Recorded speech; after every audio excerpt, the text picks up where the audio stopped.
everyone? Knicks Nation, late night edition. The streets are buzzing. Got EJ, and I'm joined by another diehard, John SCHMEELK. It's great to have you back. Talk Knicks Heat. How are you feeling? It's good to be with you, man. A little bit of a long wait between games 2 and 3, but I think we're all just kind of, feeling nervous about Saturday afternoon already, right? Yeah, definitely. It's a pleasure to have you again here on Knicks Buzz. It's always a pleasure to have you here. So thanks again for joining us. Yeah, Now, happy to be here. no doubt. As always, John's great with his time, but so busy with the Giants. We might sneak in some Giants talk for the fans out here, but we know why you're here. It's to talk New York Knicks, the best fan base in the business. Um, Now we get a chance to head to South Beach 1-1. John, you were in the building for one of the games. Describe how you've seen this series so far. Yeah, look, game 2 was a lot of nervous energy in the Garden, and everyone was pretty tight until about midway through the fourth, and the Knicks went on their run, and then the place kind of exploded. But, people were getting upset. I mean, you figure you're playing a team without Jimmy Butler, and fans were getting very frustrated, but they forget that all playoff games are tough. Alex Spoelstra is a great coach. He knows how to set up three-pointers. I think if there is a weakness in Tom Thibodeau's defense, as he does tend to give up more three-pointers than you would like. And the Knicks, I don't think, there's some small defensive things they can do with switching pick and rolls with smalls and things like that. But, overall, I think the Knicks are still the more talented, deeper team, especially with Randle healthy. I don't think the Heat have a good matchup for him. And I think if he passes the ball and is as patient as he was in game 2 the rest of the way, I'm not sure the Heat are going to have an answer for him, to be honest with you. This is really, I love what you just said because I know in our last show, CT and I fielded a lot of commentary from Knicks Buzzers, some fans. And there was a lot of mixed reactions in the chat about the Knicks game 2 performance. Some fans thought it was a step in the right direction, big game to win. And others were really left troubled by the performance. They felt as if the Knicks struggled way too much in a game 2 performance without Jimmy Butler. So I guess my question for you, John, is was game 2 a step in the right direction, or was it cause for concern? Hey, look, I think it's both, right? I mean, you're down 1-0. If you lose that game, the series is over. I mean, you aren't winning the series. So, yeah, it's a step in the right direction. You're still alive and have a good chance of winning this thing. So, yeah, and I would tell all Knick fans, don't worry about, you know, style points. Enjoy the victory. In the playoffs, that's all that matters.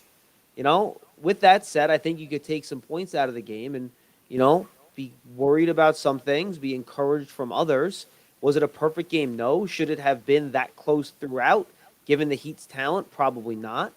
But look, that's the NBA playoffs, man. Go ask the Celtics how easy it was to beat the Sixers without Joel Embiid, and they lost that game. So things go strange in the playoffs. It's just kind of the way it goes, and you take wins when you can get them. You don't give them back. You don't say you're sorry for them.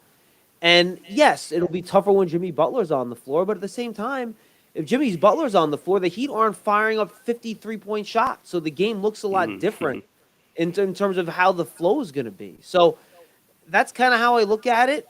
I think you get 3 days here to get Randle and Brunson healthier. Yeah, Butler will get healthier too. That's fine. But I think you move ahead. I'm still thinking about the series the same way I did when it started. It's going to be a long one. It's probably going to go 7 games, and we'll see who comes out on top at the end. Yeah, indeed. Obviously, the scouting report is going to be big. They're not going to talk much about that until game time decision. But I feel like Randall's quotes were pretty telling. After the game, he said it was hell. And no doubt, we didn't see him move as well. But to give us what he did, John, and I'll bring up some Randall stats in terms of his performance against the Heat this season, it's been huge. He's averaged 23 points in 5 games. He's over 159 minutes. He's plus 20, shooting 46.8% from the field, 39% from three, and a 3.5 turnovers, 9 rebounds.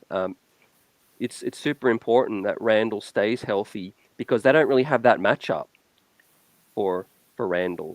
If someone guards him, you would think Mitchell Robinson is going to look in a good position. Yeah, absolutely. And after that game 1, fans were out there saying, "Oh, are you sure the Knicks aren't better off with Obi Toppin starting?" No, no. The Heat literally designed their defense to make Obi Toppin shoot. Yes, he made Yeah. 4 of 11 from three. Great. Awesome. His defense was also poor throughout. And I think the other thing people don't realize, the Mm. Knicks were like plus 15 in rebounding in game two. They were flat, more or less, in game one. A big reason was Julius Randle. It's just his physicality, his boxing out. You have to account for him. He beats you up down there. And to your point, if you have to put out a bio on Randle, then who's boxing out? Mitchell Robinson and Isaiah Hartenstein. So, and then if you're going to play zone and you have both Randle and your other big crash in the boards, they're going to have trouble boxing that out too. So, Randle helped with that. And I think most importantly, it's his passing. The Knicks against a team like the Heat, because they're so fundamentally sound and well coached, you need guys that can create an advantage. You have one in Jalen Brunson. The problem is that Jalen Brunson's undersized and he's got a bad ankle. So it's going to be tough for him to sometimes find people when he gets trapped and gets in crowded situations. Not the case for Julius Randle. He was literally slowly backing guys in with the full intention of passing the basketball. I really believe he had no intention of shooting some of those shots where he did slow back-ins from 15, 14 feet away, Yeah. 18 feet away. Great He was point. just waiting for the double to come and to find the three-point shooter. And that's the reason the Knicks' three-point shooting jumped up to nearly 40% in that game, because Randle got the right passes to the right guys in rhythm and really got the whole team going with his passing. He was wonderful in that game. He got the team off to a good start, and they're not going to win unless Randle is that type of player. Because to your point, the Heat, they don't want to play Kevin Love more than 20, 22 minutes a game. They want to play Caleb Martin at the 4. You know what you can't do when Julius Randle is on the floor, power forward? Play Caleb Martin. Like, it ain't going to work. He can't cover him. He's not big enough. So he provides such an advantage, and I think in the end, if he can stay healthy throughout, he might end up being the difference, to be quite honest with you. It's funny that we're talking about, one of the key players who really down the stretch was one of the heroes of the game. But I just want to bring up one of the heroes of the early portion of game two, and that'd be one Rowan Barrett, RJ Barrett. What did you think about Coach Thibodeau's decision to sit RJ pretty much for the entirety of the fourth quarter? I texted my friend CT. I was like, hey, where's RJ? Do we have to put an APB out on him? Where did he go? Yeah, I'm sure it was a tough decision, right? It's funny. RJ has played well in this playoffs. I think and people will probably get mad at me for this, but I think the narrative that he's a burgeoning star and the flip is switched, I think that's a little bit strong for me. Yeah. And I can get into that if you guys want. But first, just on the game and the substitution pattern, I'm sure it was tough for Thibodeau to do, because Barrett was shooting the ball from three very, very well before he was yanked. And he was a big reason the Knicks were even within 6 and 8 and 4 for most of the game. They would not have been there without RJ Barrett in the first half. He hit open threes. He was great. But here's the problem. The Heat do not respect his shooting. They will leave him open. They do not want to leave Quentin Grimes open. They guard it differently. But more importantly than that is that RJ's weakness defensively has always been fighting over screens against quicker defenders. What do the Heat do? They set a million screens for smaller, quicker defenders. And RJ has trouble navigating that. You watch that game, and this was the reason quickly Grimes was on the floor, even more so than his shooting, because he only took a couple shots. Yeah. He's the best screen navigator at the point of attack defense that the Knicks have. Now, he's not going to be as good as Josh Hart is guarding Jimmy Butler if his Butler's too strong. But quickly is the best at navigating all those Heat screens to stay in front of guys, to stay attached on guys running around for threes, high pick and roll at the point of attack. He's their best defender at doing that. He made a true difference being in the game and doing that well. So it would not shock me if they get him back either in the starting lineup or more than likely just have a bigger role off the bench with more minutes, because he's so good, again, defensively against what the Heat like to do with all their screens on and off the ball. I think we are going to get better looks. We generally play faster on the road, which I feel like is a big key to Game 3 and Game 4, gentlemen, playing out faster. Obviously, against with Randle out in Game 1, Obi played, hit 4 of 11. They dared him to shoot a lot of those shots, but Obi didn't get many minutes, struggled Game 2. But the floor did open up, to your point with Randle. What do you feel like are the keys to Game 3 and 4? Do we need a role player to step up to win a game on the road? And who do you think it's most likely to be? Yeah, I think so. I mean, you're going to need either at some point in this series, and the Knicks want to win the series. Mhm. They're going to need either Grimes or quickly to have a big game or two. They're just going to have to because you can't Mm. rely on Brunson and Randle, who are both banged up. Barrett, I think he's going to struggle going to the hoop against Miami because, and this is kind of the point I was making before. I know this really wasn't your question, but I'll answer it anyway. Um, Against Cleveland, when he started getting off and playing his best basketball in Game 3, right? It was because of the way the Cavaliers were not guarding him, right? Barrett wasn't on the ball at the point of attack. They weren't giving it to the top of the key, setting a high screen and roll and telling him to go create the offense. That's not what they were doing. They were having him oftentimes set the screen for Brunson. The Heat would trap, they get it to RJ, or they, help off RJ on the weak side of the floor. They swing it to him, and then he'd be able to get a running start, right, on closeouts. And when you can get RJ a running start, especially on straight line drives, which is what the Cavs were giving him, it's a lot easier for him. His reads are easier on drives. He's better at finishing at the rim in those situations. He's not facing a set defense that's waiting for him to make his move. When he struggles is when the defense knows he's got the ball, top of the key, and they're set behind that high screen roll, wherever else Barrett's trying to get to the basket. That's when he struggles. And I think when you saw, oh boy, I think what it was, start of the fourth quarter against the Heat in Game 2, when the Knicks had that bench unit in and they gave Brunson and Randle that 2 or 3 minutes of rest, they tried to run the offense through IQ, it didn't work. They tried to run the offense through Barrett, it didn't work.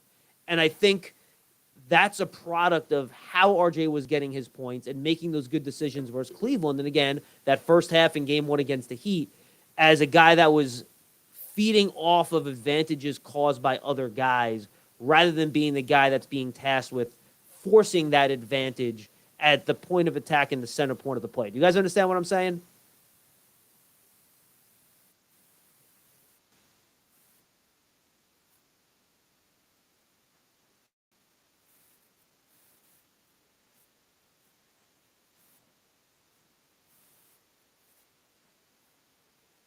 Yeah, it's a good question. I do like the fact that even though he struggled in Game 2 against the Heat, he did hit those two floaters right before he got taken out of the game for Brunson, and he hasn't seemed to lose his mojo. Right? I would like to see him be a little more aggressive going to the basket. I think he's figuring out in the playoffs. He's not going to be able to draw some of those cheap fouls that he does in the regular season where he gets to the line for free throws. And frankly, I think Brunson's seeing that too, right? He tries some of those swing throughs and those Euros to try to draw contact, and you're just not going to get as many of those calls in the playoffs. That's just the way it goes. So I think he's starting to learn how he can navigate and score. I think he's going to have to shoot those floaters because he's not going to be able to draw the contact like he usually does. And I still think he's hesitated on a few threes, and he's settled for lower percentage threes, step backs off the dribble, things like that. If he gets the ball on a kick out, shoot the ball. I don't care if a guy's closing in on you. Shoot the ball. The Knicks need him to play that way if they're going to win, because I'm curious to see if Tom Thibodeau in Game 3 will go to a lineup with both Brunson and Randle on the bench at the same time.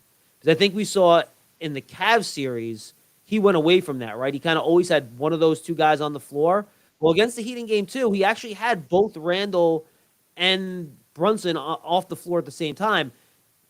The defense was fine, but they could not score at all. The offense was ugly.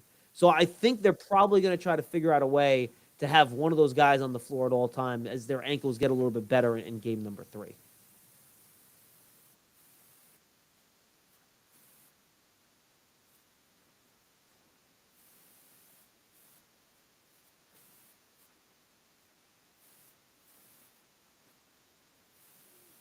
All of them are. It's ridiculous.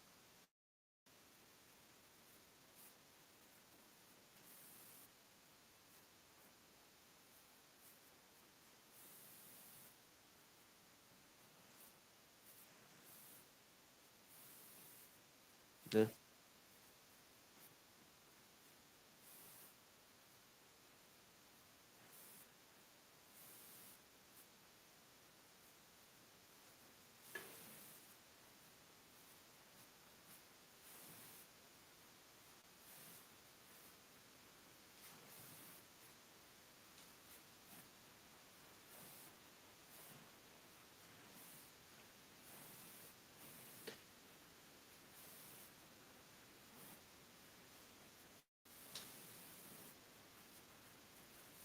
Well, one, they're relentlessly targeting Jalen Brunson. I mean, the first half of game two, it was bad, and Brunson was banged up.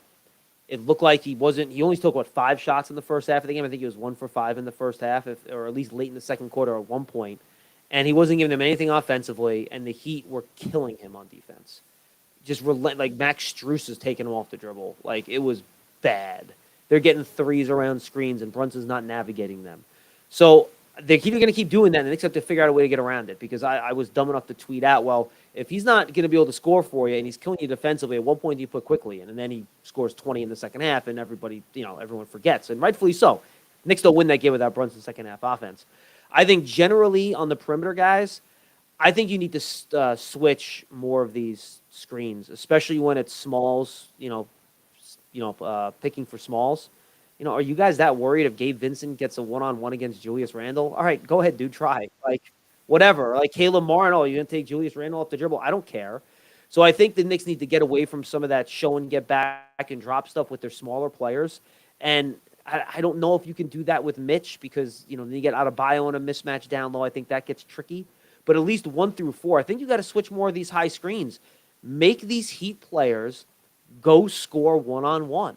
They want to force rotations. They want the Knicks defense to be scrambling so they can get those open three-point shots. They don't want to have to go to try to score one-on-one in isolation. So switch more of those high screen and rolls, and I think you'll put then, to your point, CT, some of these guys that aren't used to creating in the situations where they are creating on drives and penetration, and then maybe you can force some turnovers out of that because it's not all Jimmy Butler or guys just passing for threes on the perimeter. You're forcing guys to do things they're not used to doing, which is penetrate and drive and play one-on-one because you're switching more of those high screen and roll actions.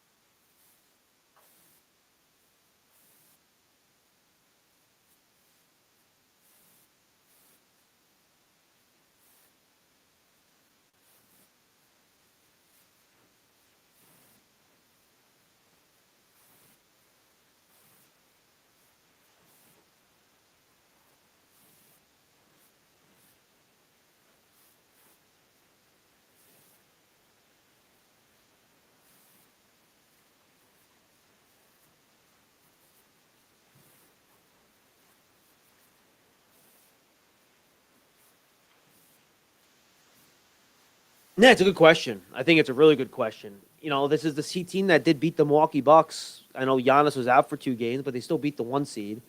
Playoff Jimmy's different. He's playoff Jimmy. He's not regular season Jimmy, which takes, games off here or there. So that's different.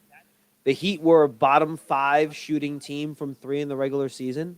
And since March, they've been shooting close to 40%. So which is the real shooting Heat team? I don't know the answer to that. Are they going to have a game where they slow down at some point? I would think.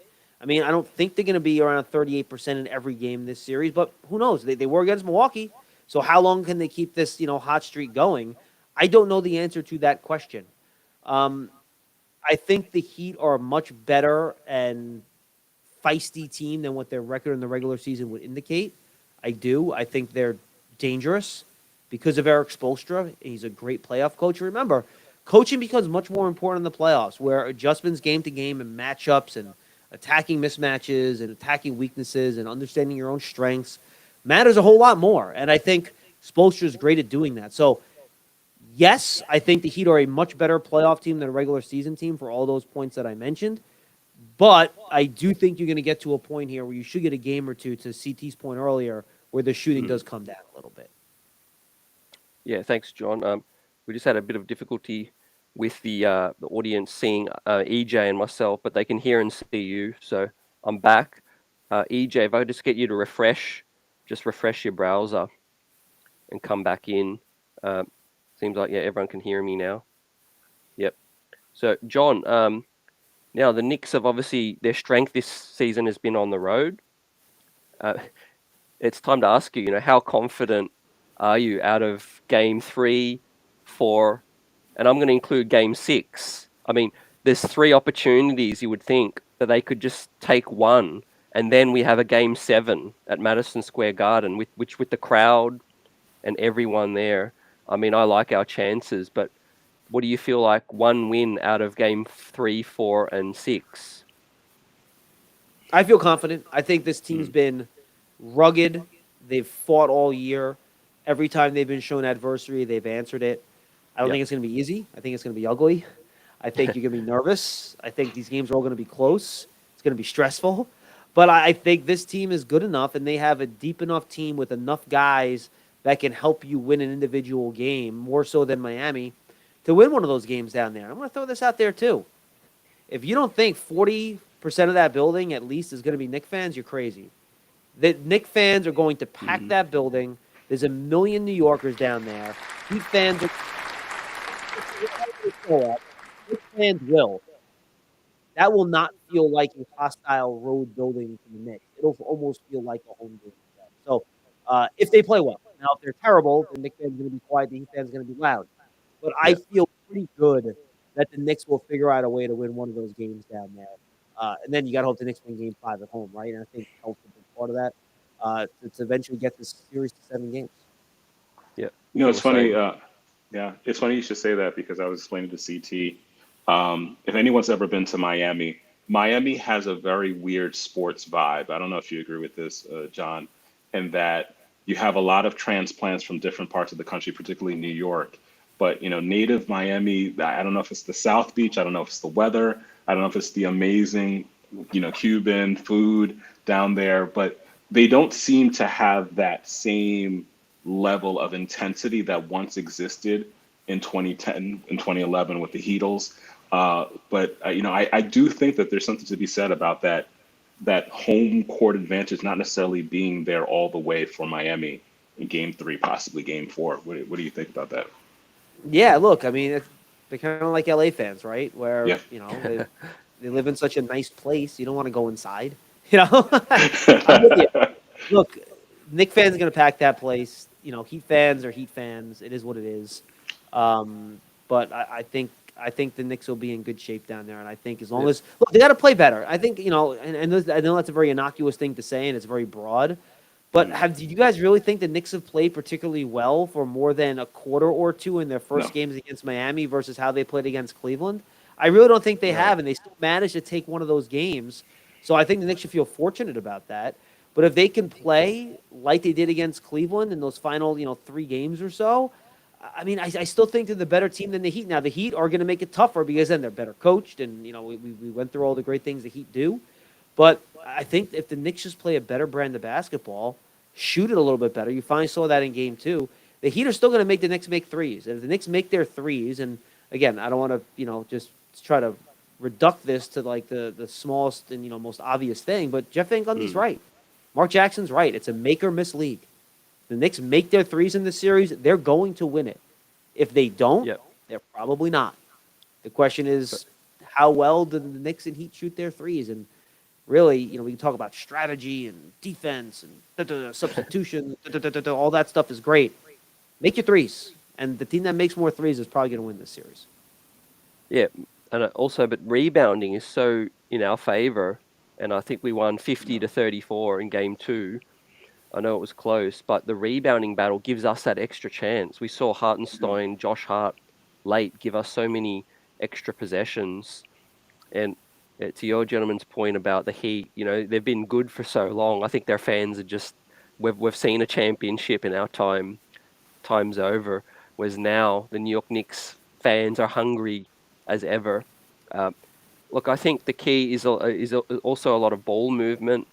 Julius Randle starting to grow into his playoff setting now, and what I've noticed a trend in the Cavs series and here is that we tend to get better as the series goes along, gentlemen. I think this is a feeling out process where game 1, game 2, the Knicks are still feeling the process out, and I think we're going to gain more confidence as the series goes, and I can expect the Knicks to look better because you look at the Cavs game 3, 4, 5, we just took it to another level. What are your thoughts mm. on the Knicks starting to look more comfortable as the series goes?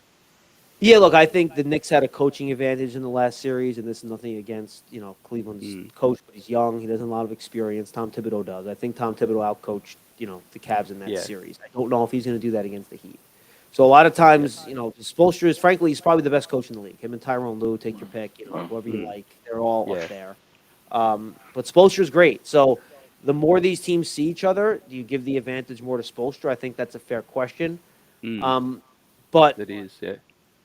with guys like Brunson, guys like Josh Hart, you know, these guys, they're just so tough minded. And I think I'm going to trust those guys to make big plays at the end of the games more than I trust, I think, some of those Heat role players. Jimmy Butler for sure. He's the best. But I think you just trust the Knicks players in those spots to more consistently succeed than any Heat player not named Jimmy Butler. But the Spoelstra factor scares me because he's excellent, and he will figure out a way to win these games. Even as we saw in Game 2, his best player is Mm. not even. Yeah, Kyle that, Lowry is a yeah, big factor in terms of yeah, their experience, gentlemen. EJ. yeah. I mean, Cal Lowry. I mean, who would have thought? I mean, who would have thunk it game two? Seeing retro Kyle Lowry circa Toronto days. But speaking of players, it's just fascinating that you also mentioned about the Jimmy Butler's performance. It seems as if Jimmy Butler is one of those players who he's not one of the first people you think of when you think top 10 player, but all of a sudden around the playoffs, something just seems to the myth and the legend of Jimmy Butler grows. What are your thoughts about where Jimmy Butler stands in terms of best players in the NBA? Is he underrated? Yes, but regular season Jimmy Butler is not playoff Jimmy Butler. He doesn't take games off, but he certainly doesn't play with the same laser focus and killer instinct in every NBA regular season game that he does in the playoffs. He just doesn't. And you know what? He's probably smart not to. He's over 30 years old. He's dealt with a lot of injuries, and he probably can't physically do that and be healthy enough to succeed in the playoffs. So I think that's Jimmy Butler's version of load management, which is why he's not a top 5, top 8, top 10 regular season player. But playoff Jimmy, he's a top 5 player. Now, here's the trick. After this game, you're only going to have one game off between every game in this series. I think maybe there's one other, maybe game 6 and 7, there's 2 games in between. I have to double check the schedule. I don't remember. But that's going to be tougher for a guy like Butler with only one day off. He's older. He's got the ankle, much like Randle and Brunson. And I think you guys mentioned Kyle Lowry. Game 3 is a dangerous Kyle Lowry game, right? Because he's got 3 days off. He's older. And how is he then going to hold up, playing these minutes and taking a pounding with only one day off between games for a guy that's dealt with a lot of injuries? So for me, I think as these games get closer together, I do think that does favor the Knicks a little bit, given some of the age and injuries that the Heat have on their roster. Yeah, goes back to what I said. Play faster, get up Yeah. and down. Another vet, Kevin Love, gentlemen. Over the course of this series, he hasn't played as many minutes this season. We need to get physical, bang him up a bit. Randle, post him up, and that just goes into the factor we haven't seen really with Randle much in this series yet. And in the regular season, he dominated, and Mitchell Robinson had a quiet game one because they were able to key in on him. And I think Bam Adebayo actually needs to step up for Miami to win this series also, because you would think there's going to be a game or two where their role players don't quite produce, like EJ says, play to the stats on the back of their card, and that's going to be a key situation. Um, Great points about Spoelstra. I think this is a huge series for Tom Thibodeau if he can prevail, because he continues to get criticism, but I think he's coached an excellent playoff so far. I think he's riding and dying with Josh Hart, most definitely. If you're the coach, John, do you start Hart? Like, is that your decision? Would you make that call, or would you start Grimes? Look, I think Thibodeau wants to match Hart's minutes with Butler's, and I get that. But I do think the issue you run into is spacing.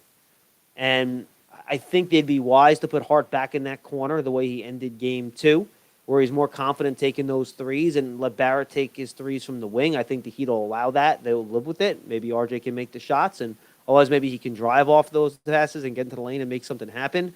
But that's why you start Grimes, right? For better spacing.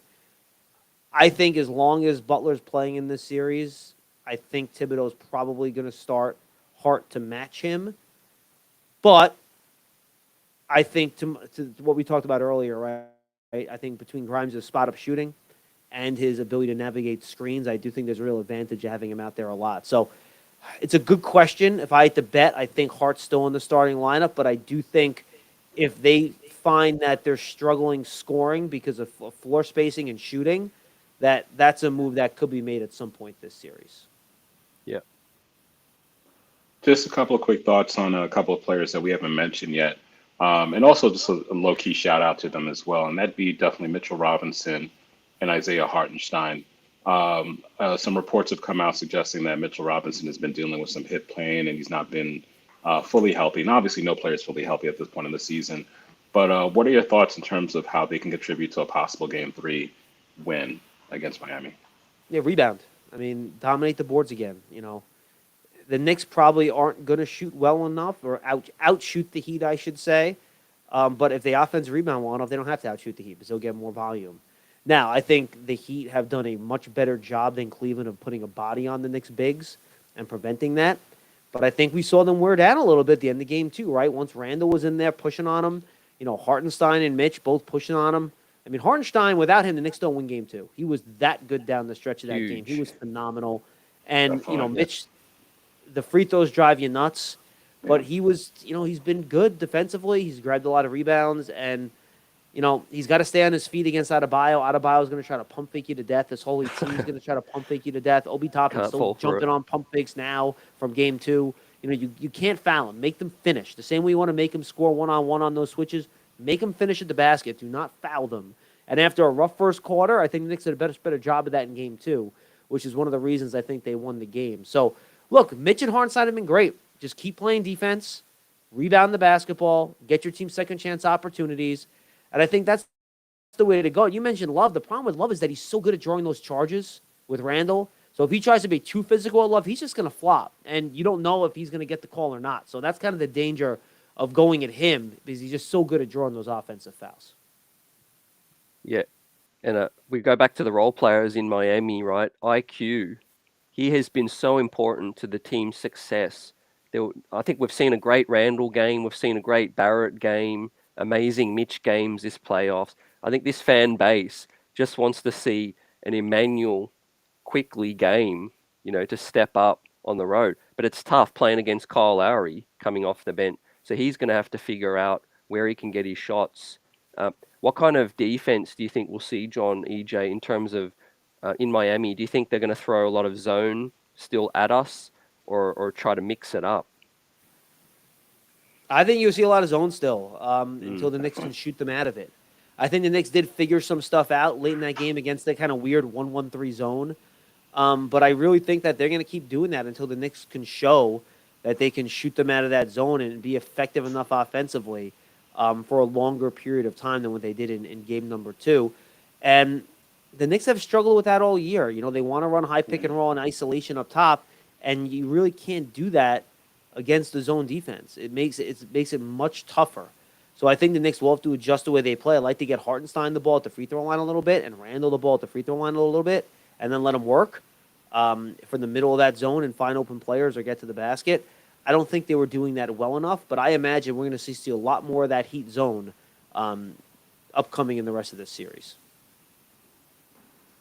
John, you've been a fixture in New York sports for a while now, and I'm sure you remember the '99 run. Have you seen anything like the energy coming from the Knicks fan base after these playoff wins? I mean, it seems as if this is a completely metamorphosized and energized fan base in ways that I've not ever seen in my lifetime. Just shutting down 7th Avenue, shutting down blocks around Madison Square Garden. What do you think?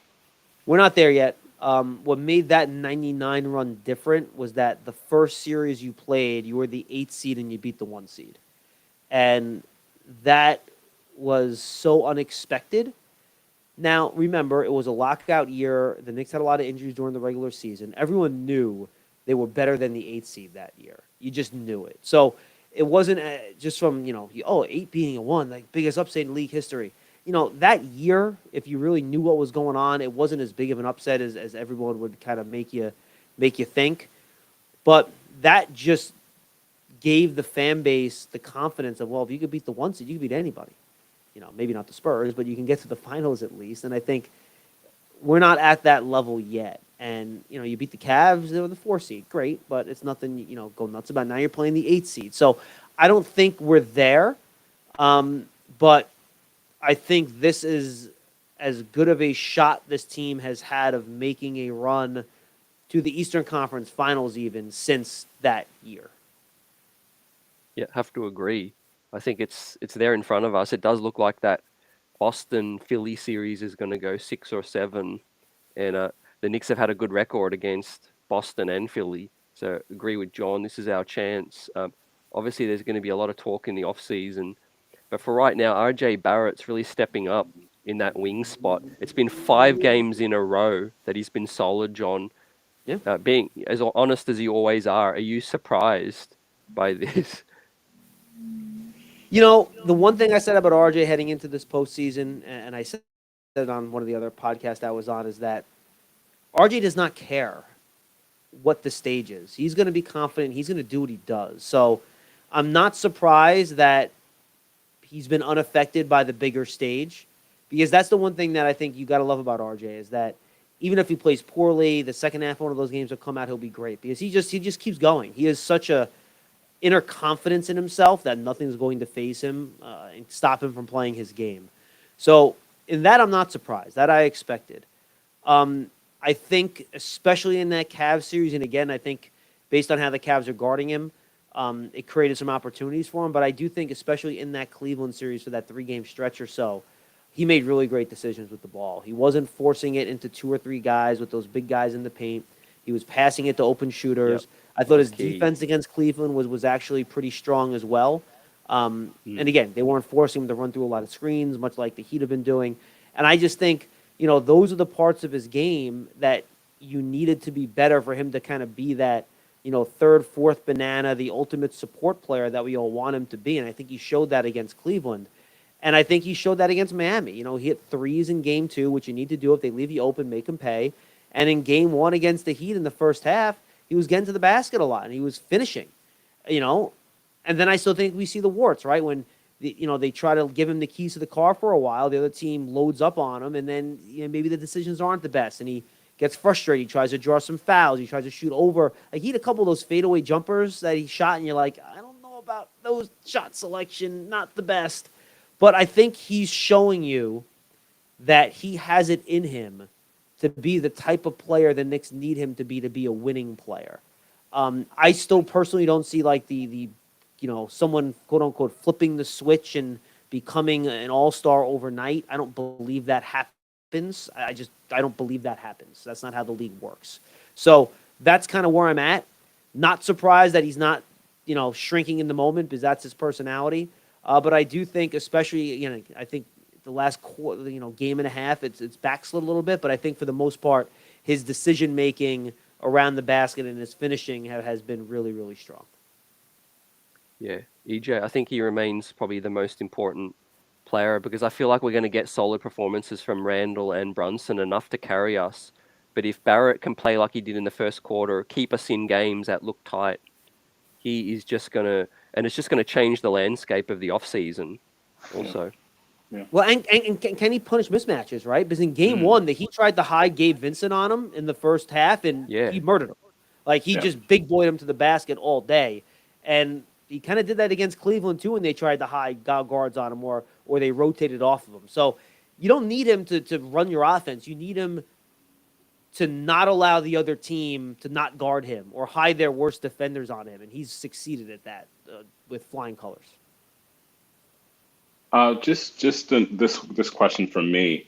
For me, playoffs are a good moment to reflect on the entirety of a season and even start to begin to think about where's your franchise going? Are you heading in the right direction? And I would assume that all Knicks fans are surprised as to how successful we've been thus far this year. So to that, does this season and this playoff run, particularly with what happened with Cleveland, does this become a moment where there no longer is conversation about firing Coach Tom Thibodeau, that we start to move into the direction where it's like, okay, this is the coach for the foreseeable future? Or does how the Knicks fare in this round, or if hopefully the next round, does that still have a bearing upon what you think might happen in terms of his coaching tenure? Yeah, I mean, I think with head coaches, it's a year by year league. I mean, you've seen guys win Coach of the Year and get fired that like same off season. So I'm literally, I would never say never there. Do I think there's any chance Tom Thibodeau gets fired at the end of this year? At this point, no, I don't. Even if Spoelstra runs circles around him in the final 3 games and the Heat win in 5, I just don't see them making that move. So I think, yeah, to start next year, Thibodeau's your coach, and then you kind of go from there, right? Bigger picture, even if the Knicks lose this series, they're ahead of schedule. I mean, they're ahead of schedule. And they got ahead of schedule without sacrificing significant assets.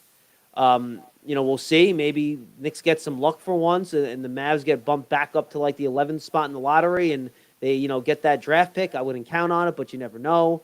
But look, I think you have to be happy, and now you can be prudent. You don't have to feel the pressure, we have to make the star trade now, especially if all those picks don't convey and they get pushed into future years, right? You're not losing anything. You still have all your assets that you had before. Yep. You re-sign quickly. You re-sign Hart. You still have Hartenstein under contract. You run it back. You see how you do. Remember, since they got Josh Hart, this team was basically like as good as the 3 seed in the East. So, if you can run this back with this group for the whole year next year and you don't add the star, that's fine. Maybe you're not a title contender, but you're certainly a conference championship contender for sure. So, yeah, I mean, look, I think you got to feel good about it. If you lose the Heat, no one's going to be more annoyed than I am. I hate the Heat. I want to beat them so bad. I can't stand them. I still, PJ Brown flipping Charlie Ward. I want to throw my computer out the window. Yeah. But it still breaks my heart today how that team had a chance to beat the Bulls that year and they never even had the opportunity to play them. But this team's ahead of schedule, and Nick Finn should be thrilled with the spot that Leon Rose has put them in. And I think this is your core now. If you can improve that core with a trade, great. I think you always have to be looking to do that. The NBA is not static, and they should be looking to do that. And by the way, that will include trading guys that some fans don't want to trade to try to make your team better, and that's okay too. You have to do that sometimes. But now this team's good enough where you don't feel like you have to. And if you're not sure, you don't have to.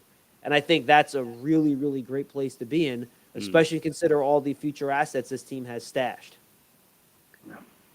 We have the most stability, I would say, which is so important, coming back continuity. And it sounds like you're both predicting it's going to go 7, and I think a Knicks victory. Is that I predicted Knicks in 7 to start the series. I have no reason to change my mind. Why not? And I had Knicks in 7 over Cleveland. I was too pessimistic apparently because they killed them in 5. But I will stick with my Knicks in 7 against Miami. I know a lot of Knicks fans always think, Schmelk, you're so negative, blah, blah, blah, blah, blah. Well, this is the second straight series I'm picking them to win. So I think they're better. I think my honest – and look, I always give honest analysis, and people don't like that sometimes. I think the Knicks are the better team. We'll see what happens. They're better than I am because I had predicted Cleveland would win in 7, and trust me, I heard it. So I heard a lot of it. But no, I mean, I think one of the things that we've seen with regards to this series is depth.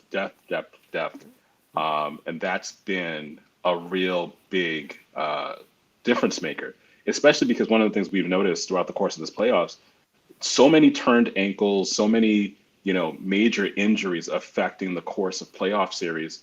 And even with our own roster, having Julius, having the bum ankle, Jalen having the bum ankle, but the depth has proven to be a huge difference maker. So I can see why you chose him at 7. And to your point, and to CT's point before, I think he's the one that asked me the question, right? That's why you eventually need a Quickly or Grimes game, right? You need one of these guys, or even a Hart game, right? One of these Knick role players needs to step up and have 1 or 2 big games over the course of this series to put him over the top. If I had to bet, it'd be Quickly. I think it's coming. Yep.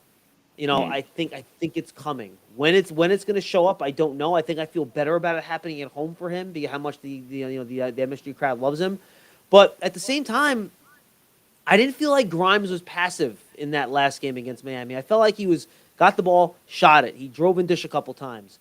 And I think we've seen in other big games, he's been a little bit jittery early in these games when he first touches the ball. Yeah. I don't think we saw that with Grimes. So if he gets the opportunity, I feel like he's going to be pretty confident shooting the ball. So I do think they'll get enough from one of those two guys. And again, none of this matters if Brunson or Randle miss games. If they miss games in this series, all bets are off. Same thing with Jimmy. Who knows what's going to happen? Assuming that all these teams are healthy the rest of the way, I think you'll get more big games from the Knicks helpers than you will from the Jimmy Butler helpers. And that's why I think in the end, the Knicks will figure out a way to win the series.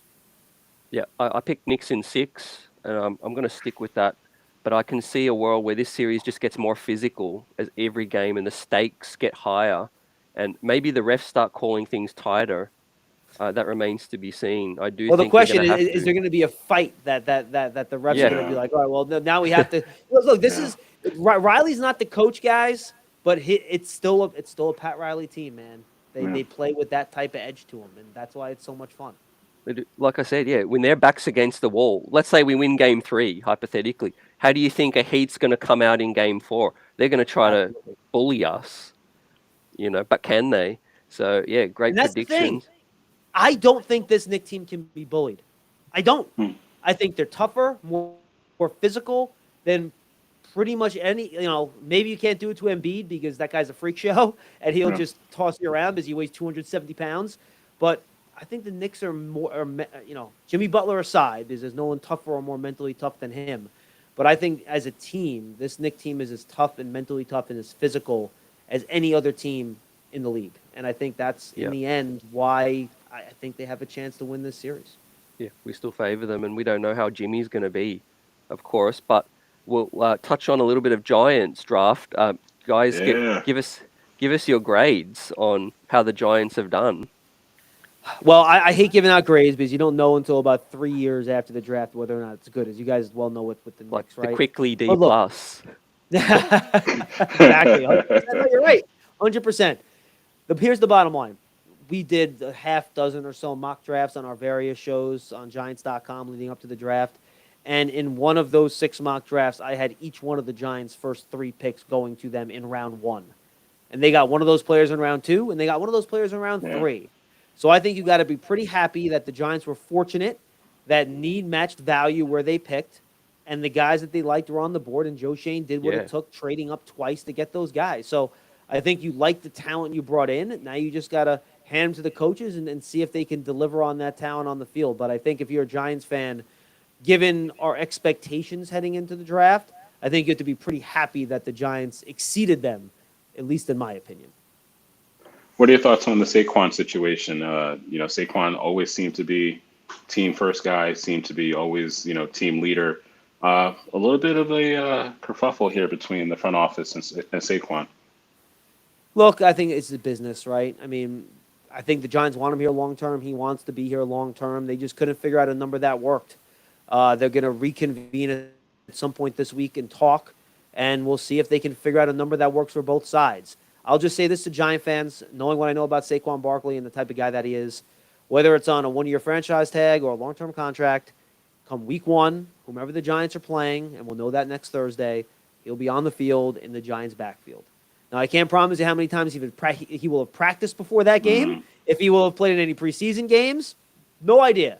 But I feel very confident that week 1, season ready to go, Saquon Barkley will be on the field because that's just the guy. That's the type. He would not leave his teammates in a lurch that way, in my opinion. And there's a lot of similarities to the season the Knicks are having with the season the Giants had. Do you think they can replicate that kind of success now that there's expectations?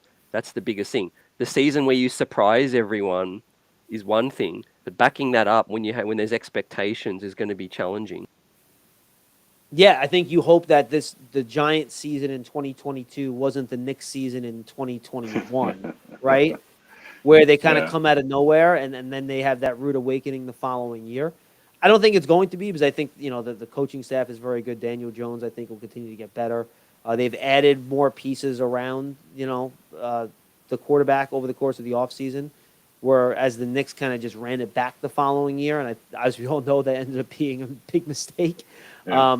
Obviously, they added guys like Fournier and stuff. But, look, I think the Giants are going to have success this year. How much success? Look, it's tough. More than half every year, at least half, usually more, of the NFL teams that made the playoffs the previous year do not make the playoffs the next season. And the teams that do consistently make the playoffs have quarterbacks like Josh Allen and Patrick Yeah. Mahomes. Yeah. And look, as much as we all love Daniel Jones, he's not to that level yet. Hope he gets there. He's not there yet. So it's going to be tough. The schedule is tougher. Remember, last year the Giants went 4-0 against the AFC South, right? They beat Jacksonville, Houston, Tennessee, and who am I missing in that group? Another bad team, the Colts. They went 4-0 against those 4 teams in the AFC South. I'm not one to make guarantees, but I think the odds they go 4-0 against the AFC East this year is probably small, given how great the AFC East is with Buffalo and New England, and now the Jets with Aaron Rodgers and Bill Belichick's Patriots. They're probably not going 4-0 against the AFC East, right? Yeah. We all know the NFC East is still a really tough division. Philly's still the class. How much of the Giants close the gap between them and Dallas? I think that's going to go a long way towards determining whether or not the Giants will be in the playoffs this year. And then they play the NFC South. Last year they played the NFC North where they went 2-2. Well, can you repeat that? Maybe go 3-1. Yeah, I think that's possible. So where do those wins kind of pop out at the end? I think there's a good chance the Giants could be a better team and maybe have a little bit of a worse record. I think that's possible just given the fact that the schedule is tougher. And they were so good in close games last year, too. Can they replicate their great record in one-score games, which, as you guys know, that can swing back and forth pretty easily. So I think there are challenges. I think the younger players will get better. I think the front office did a great job improving the team in the offseason. But the NFL season is weird. It's unpredictable. You don't know how it's going to go. And a few plays here or there can easily turn, a 9-7-1 record last year into a 7-10 record this year. And you might be better, but just a couple plays here or there make your record worse. So bottom line, they'll be fun. They'll be competitive. They'll be in the playoff picture till the end of December, beginning of January. And I think as a football fan, that's kind of all you could ask for. And you hope the quarterback keeps getting better, right? You just paid him. You hope he continues to progress, shows that he's worth that money that you paid him, and the offense gets a lot better. And I think then you figure it out from there. But I do not see a significant backslide in terms of execution, performance, or things like that. I think the team's too well coached for that to happen. Yeah, continuity is going to be key. Similar to why I thought the Knicks would be good this season. You bring back your nucleus, bring back some core, and it's going to be a fun season. And John SCHMEELK covering the draft and New York Giants, you know where to find him. Twitter @SCHMEELK, and always dropping great threads on the New York Knicks and the playoff series. No doubt there's going to be some more rational reactions after Game 3 if we win or we lose. But pleasure chatting, John. Nah, guys, I'm always thrilled to come on. I love talking Knicks. It's fun. If there are Giant fans out there listening to this, go check out our content on Giants.com, Giants mobile app. We have 3 podcasts that I'm kind of a big part of. Draft season, which is going to wrap up this year, next week. We kind of look ahead to the 2024 class, believe it or not. And then we're not going to hear from that podcast till August, but we had great draft content leading up to the draft, Tony, Pauline, and I. And then the 2 other shows that'll keep going all summer. Big Blue Kickoff Live. It's live every day, 12:30 to 1:30. It's always on podcast platforms, Giants mobile app. And then the Giants Huddle, which will be about twice a week here moving forward.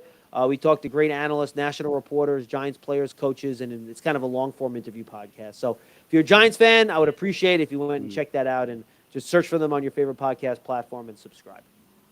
Yep, definitely doing amazing work. And let's talk Knicks again soon.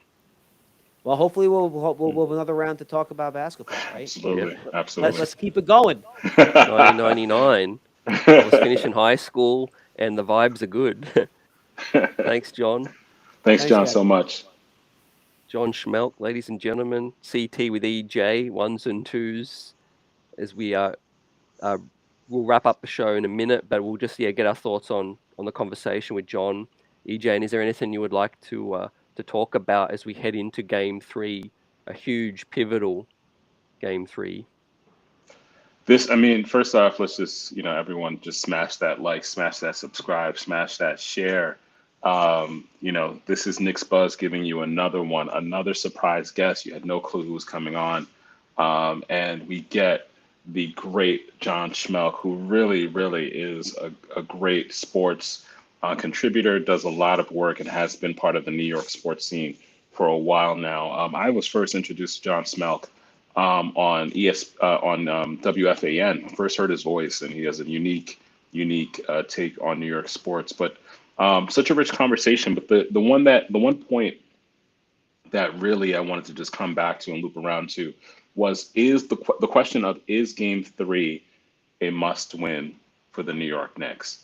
And that's something that I've been thinking about all day. That's something I've been thinking about since the end of Game Two. And I would love to know what people in the chat think if Game Three is a must win. And I'll throw that question to you, CT. Is Game Three a must win? Yep. No, that's the $1,000,000 question. I'm going to say they're going to be the easiest game to win. Mm, Now, I don't necessarily go as far as saying it's must win. I think the reason being, if the Knicks don't win, there's still two more chances, I think, in Game 4 and Game 6, because I think we'll take care of business in Game 5. But I think the pressure obviously grows with each and every chance you have to steal a road game.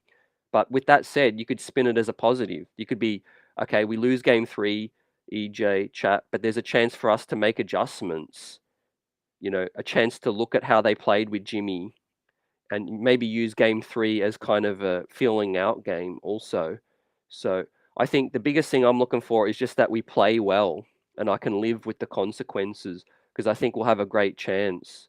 If we shoot anything close to 40% again, we can take that hot shooting form, whatever color socks the players wore, whatever cologne aftershave they used, whatever it is, whatever lunch their partner packed, hmm just do the same thing, because we need to shoot 40%. And like EJ says, hopefully that South Beach sun, those palm trees, those gin and tonics, wherever they're at. No, man, Hopefully, yeah, yeah. bro. It. I'm telling you, like, I don't know if people on the chat have been to South Beach, but South Beach is real, man. When I tell you, it's a totally different vibe. It's a totally different experience. It's a totally different sports atmosphere. I've had a chance to go to Miami several times, and if you're in South Beach, there's a reason why Stephen A. Smith loves to go to South Beach. I mean, I'm sure everyone has seen the recent clips about if he had to choose between the Knicks moving Yeah. further in the playoffs and Miami moving further into the playoffs, he would want to go to South Beach. And in part, it's because the scene there is so it's a separate, different experience, it's a separate, different vibe. But that does have an impact on Miami local sports. Like I've seen playoff games where Heat fans are strolling in second quarter. And so for me, I do think that there's something to take an advantage of for Game Three. Game Three to me is you take advantage of a game that's happening earlier in the afternoon. Like that. That to me, if you are a road Forgot team about that. going to South Beach, you take advantage of that because guys, it's South Beach in the middle of the day. It's not like a nighttime thing. Like you've already gone out, you've already had dinner, you had an early dinner. You might go see a show. No, this is you go middle of the day, and people are trying to rush to get to the beach. They're trying to rush to get to Aventura. They're trying to rush get back to Fort Lauderdale. They're trying to rush to get to the strip. To all of these high spots. So, and then the other thing too is that, and a couple people have mentioned this. Jimmy's ankle. When I texted you during Game Two, and we were both watching Julius Randle's ankle, and we were trying to determine how gingerly was he approaching landing, how gingerly was he going to approach cutting. That's also not going to be true for Jimmy Butler. Those first games back from injury are always a litmus test. It's always a barometer to see how well a player has recovered or is recovering from injury. So for me, if we want to avoid, you know, playoff Jimmy, I think Game Three is the biggest opportunity to do so, especially because I think the prospective return of a playoff Jimmy comes at the expense of Gabe Vincent having the kind of game that he had Game Two. It comes at the expense of Caleb Martin having the amount of shots that he took in a Game Two. So I'm all Yeah. about going hard for Game Three rather. Yeah. I kind of get that sense that you you've mentioned Game 3 so much and how important it is, and I think I go back to saying it's the easiest game for the Knicks to try to steal because it's more filling out process, and then the pressure will only mount. If the Knicks lose Game 3, the pressure will mount to have to win Game 4. Um, what I will say is I feel like I'm not worried about Jimmy Butler. For some reason, I think we got so many good players that can just cancel out Jimmy's production. And of course, if Grimes plays solid D, Hart can keep him limited. I think it's the other players that the New York Knicks need to focus on. Mm, Don't don't underestimate or disrespect Caleb Martin. What's his name? Gabe Vincent, Kyle Lowry. Those players are critical to the Heat's success because the narrative should go, can the Heat win if those guys don't continue to step up? Now, I'll be shocked if they can step up every single game. There's got to be a game where yeah. the Knicks defend them well, or they don't shoot well, or they do some costly turnovers, or the Knicks figure out how to get in their grill and make them uncomfortable. So as the series goes along, I think the Knicks got more soldiers and we can get more comfortable. Um, but I think inevitably Game 3, knowing that they've won in South Beach, EJ, how much confidence do you think, going back to that Julius Randle buzzer beater, how much do you think they'll gain confidence from winning that game, which wasn't that long ago? It was March. Yeah. I agree with so many of the people in the chat. I think Game 3 is a game that, and I usually don't like doing predictions, but Game 3 seems to be this game where all of the stars seem to be aligning, and I'm knocking on wood as I say all of this rather.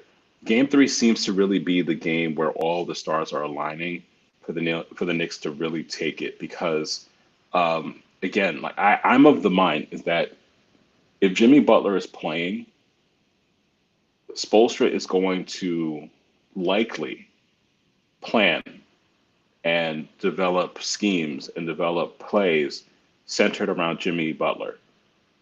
And that means, I think it was Dirty Dancer who said it, like for Jimmy to be Jimmy, he has to play. I'm sorry, it was Nick Yak that said this. For Jimmy Butler to be Jimmy Butler, he has to play with a certain go. He has to play in a certain level. He has to play with a certain speed or a certain aggression. And we've seen this with star players. For star players to excel, a lot of them are volume guys. A lot of them are volume usage guys, and that takes away shots from other players, from role players, and it's then harder to get into a rhythm. And so, if we already are questioning how reliable that ankle is going to be, and this is Jimmy having to play at 105% as opposed to his normal, regular season 80%, and Gabe Vincent is not getting the same amount of touches. That to me is the opportunity. This is the game with the most amount of opportunities. With Mitch getting some rest, I think that's another player that we've under accounted how much he may have needed rest. He may have needed these past 3 games. I fully expect for Mitchell Robinson, and Isaiah Hartenstein, particularly Mitch, who's been banged up, to really come out guns blazing and just gobbling up rebounds. So for me, Game 3 is really a game that it's perfect for us to steal because so many of the stars are aligning for that to be possible and plausible. Man, you're on the money like always, and I go back to the gentleman in terms of on the screen here with the Julius Randle situation. As I bring up his numbers in the 5 games, it's no fluke. It's 5 games, and he's averaging 23 points, almost 10 rebounds, 6.5 assists, um, shooting more efficiently, a plus 20 overall in 159 minutes. I think we know the matchups. Kevin Love can give them a spark in certain areas, but in high volume, I think they're definitely going to try to play Caleb Martin a lot more. And that's going to be a situation where it's barbecue chicken, baby. You know, just get Love Juju it. working down on the Love it. block, get him running downhill. That's what I loved in game 2. Early on, did you notice a lot of Randall's possessions were running downhill? And then also RJ Barrett was catching the ball as he was already going downhill. So Yeah. get into that teeth of the zone, EJ, which is going to be key. and draw some fouls. Yeah, yeah.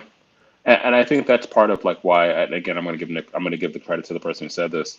Um, the Heat, they've played incredibly well to the point of almost playing perfectly. That Say is, that again. they've played well in part because they've had to play perfectly. Yep. It's impossible for that to continue. It's just statistically Yep. impossible. And I think that if Jimmy's back game three, that actually hurts the Heat. I mean, in a weird way. I know it sounds crazy what I'm saying, but it hurts. It actually hurts the Heat because, it makes it harder to maintain, Nick Dak stole the words right out of my mouth. Their shooting percentage to be what it is right now at 45%, according to Nick Yak. It's impossible We're for also all of those giving them. cuts. We're We're also giving giving them good them, looks. yeah, it's Yeah. and so to me, like this game three really, like, if the Knicks fine tune Mm. some of the things that they've been doing, game three really to me is the one that can easily be stolen. And, Yeah. and I think it's the one to steal because it then creates a sense of urgency. It creates this need for Miami to now win a second game at Madison Square Garden. Game, Yeah. game Yeah. three is it for me. Yeah. I think the Knicks will start playing better as the series goes, but there was at least two, three, four easy shots from a New York Knicks player, lack of concentration or a defensive poor rotation. And one was Kevin Love to close the half out. Brunson just forgot to switch, or there was miscommunication. Bang, easy 3-pointer from Kevin Love. Um, game one, I just throw that one in the trash because we didn't have Randle, and Jimmy Butler played only injured the ankle with 5 minutes remaining, and I think we just underestimated some of their role players in their playoff form with Kyle Lowry, Gabe Vincent. Those kind of guys they're there for the moment, and I think this is going to get chippy.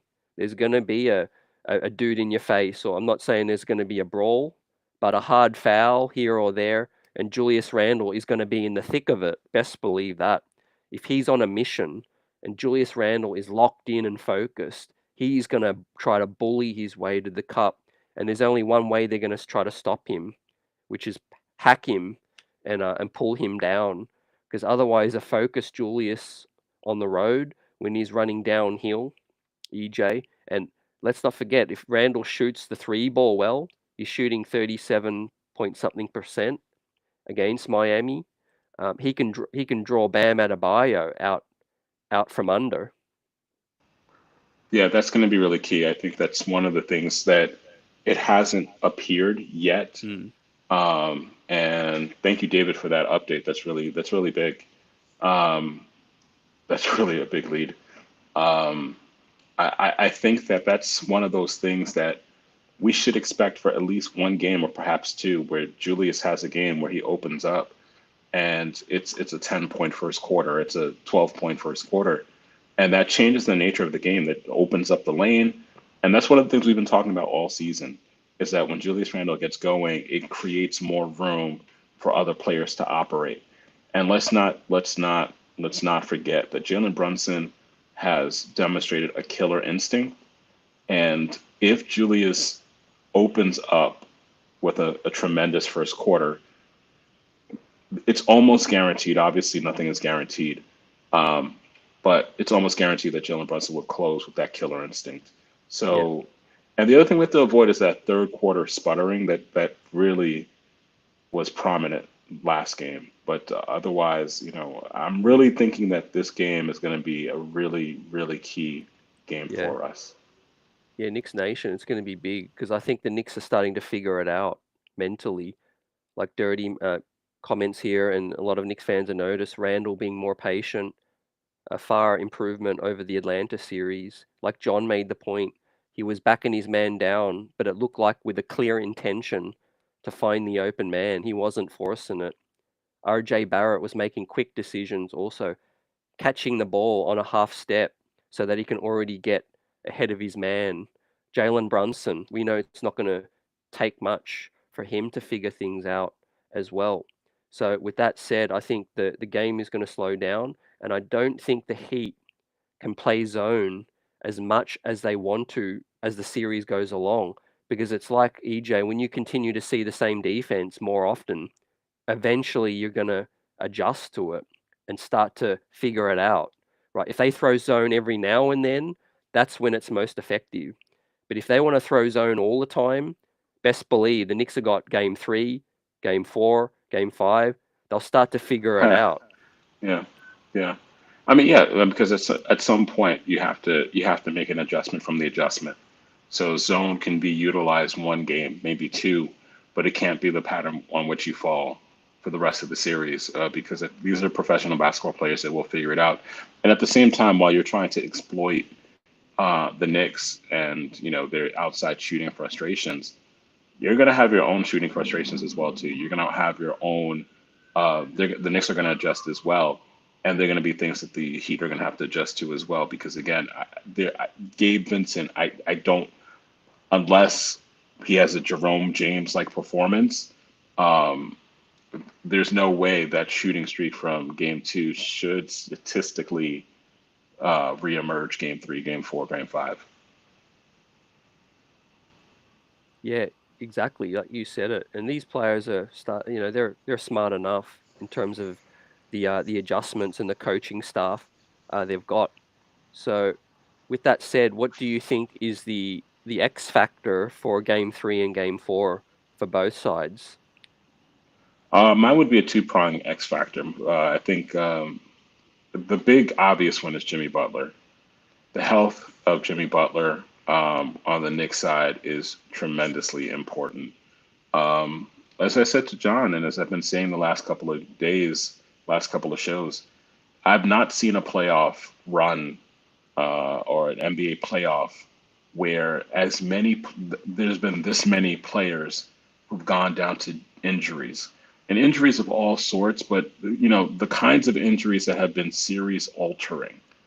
So, a rolled ankle has it could potentially spell doom for the Heat's playoff run, especially one that's been rather impressive, befalling the Milwaukee Bucks.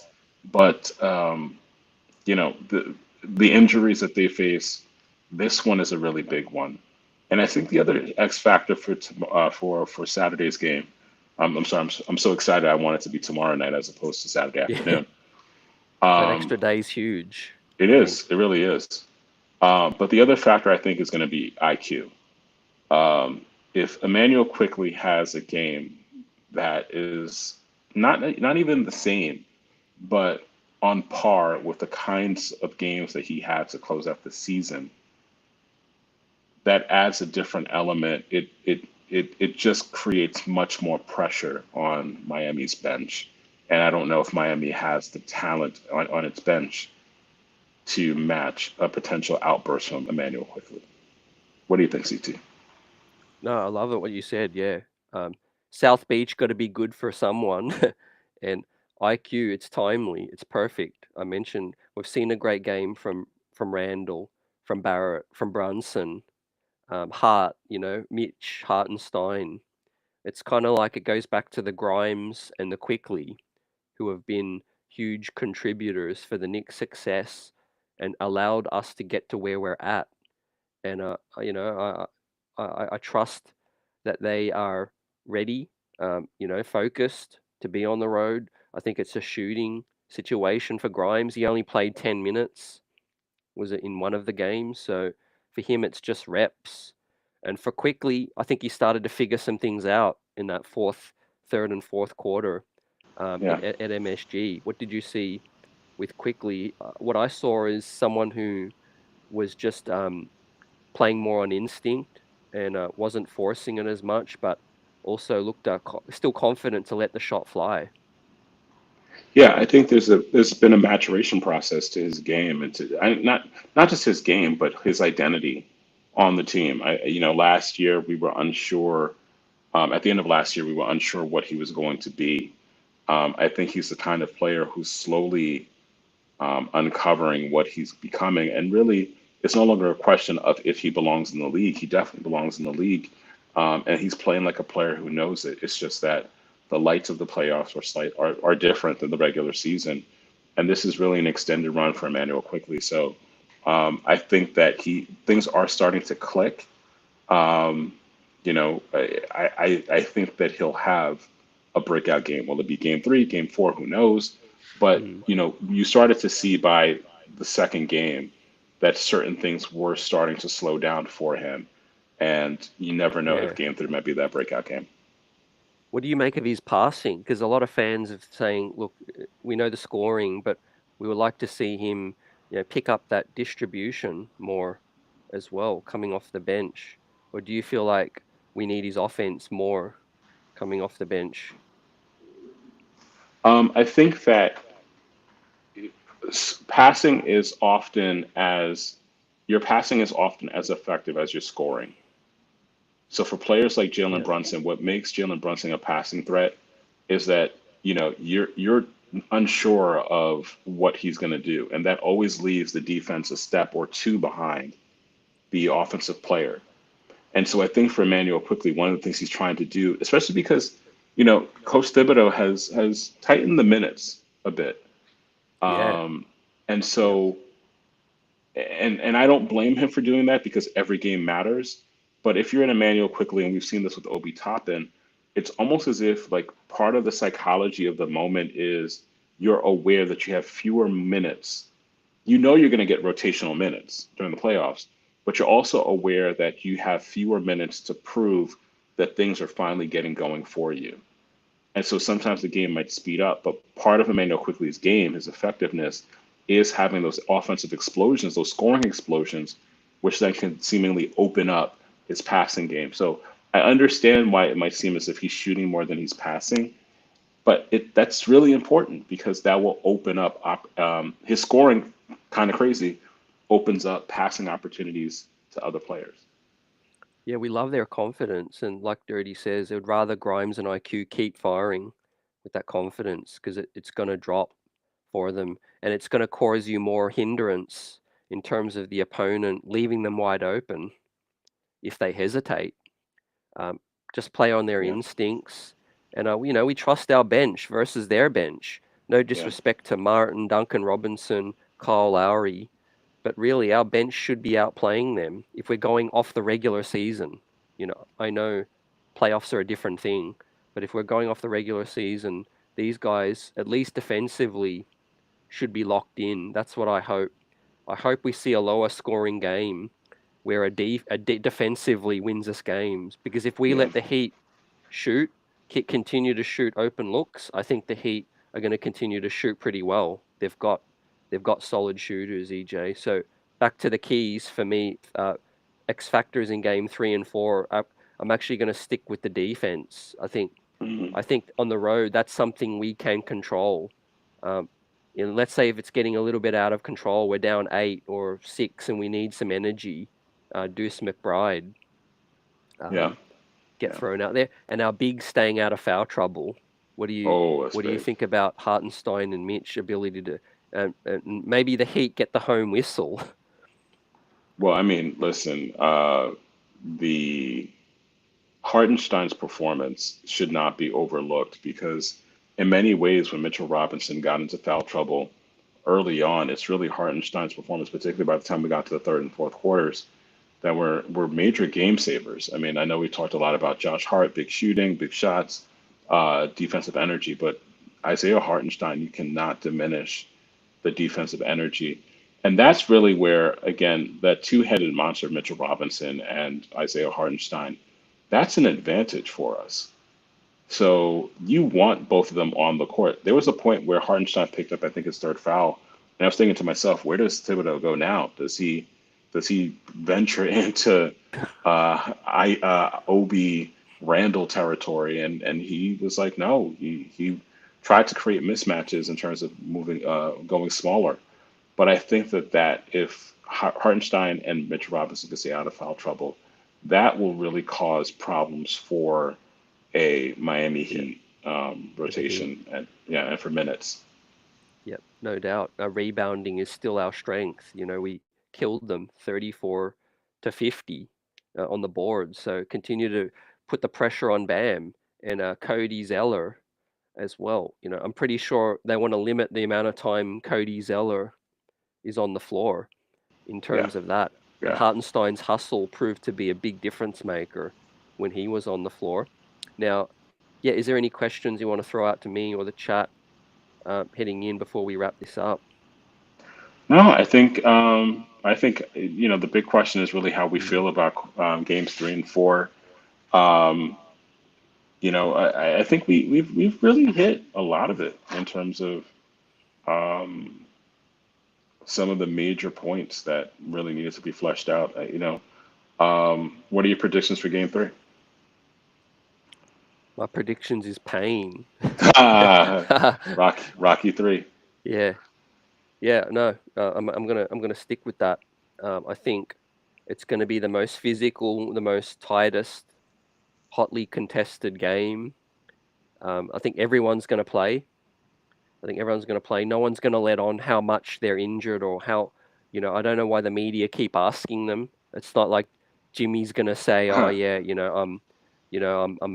I'm in heaps of pain, but I'm playing anyway." Like I know Randle started to just keep his answers short. He's like, I'm out here. I'm out here. I think because we don't know other players. Everyone's banged up. Josh Hart is banged up.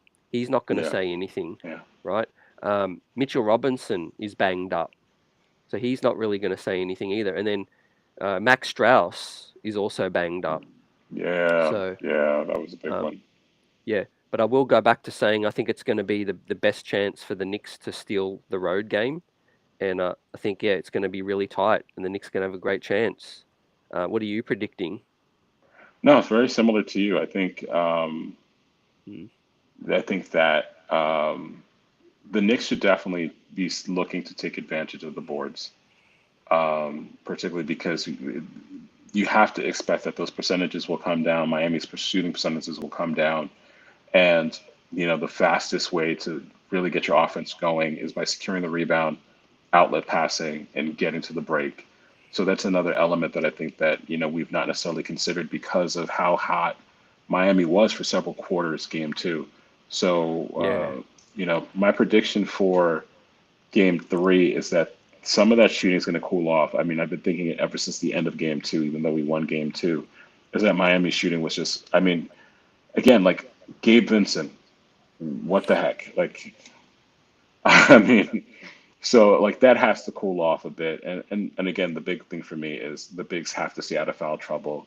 And, I'm just hoping that again, um, every time the players get on the court, like it's just the way these playoffs have played out, that everyone comes out of game 3 relatively healthy. So yeah. Health is going to be huge, right? But South Beach, here we come. Miami Square Garden, up in here. It's been a great show. Salute to definitely. everyone that's tuning in. Appreciate you like and subscribe to the channel. CT with EJ and John SCHMEELK of the New York Giants. Big time Knicks fan. John is 2-0 since being in the building in these playoffs. So he went to one Cavs game, one Heat game. So salute to John for coming on. You can follow him at SCHMEELK on Twitter. Got the Giants podcasts and draft coverage hot right now, but it's Knicks Heat. That's the big story, right? I think this is the series that the entire NBA is watching. Forget about the Warriors and Lakers, right? That's old news, right? That's old news. LeBron, Steph on the way out. This is the new guard. And the New York Knicks are surging, shutting down streets, rating going through the roof with TNT. It was the highest rating MSG game, I think, since 2013. Game at MSG. And that means only one thing, EJ. The streets are buzzing. Peace. We'll be back on tomorrow, live. Got another surprise guest coming through. And then post-game on Saturday, right? Matinee, here we come. South Beach, let's get it.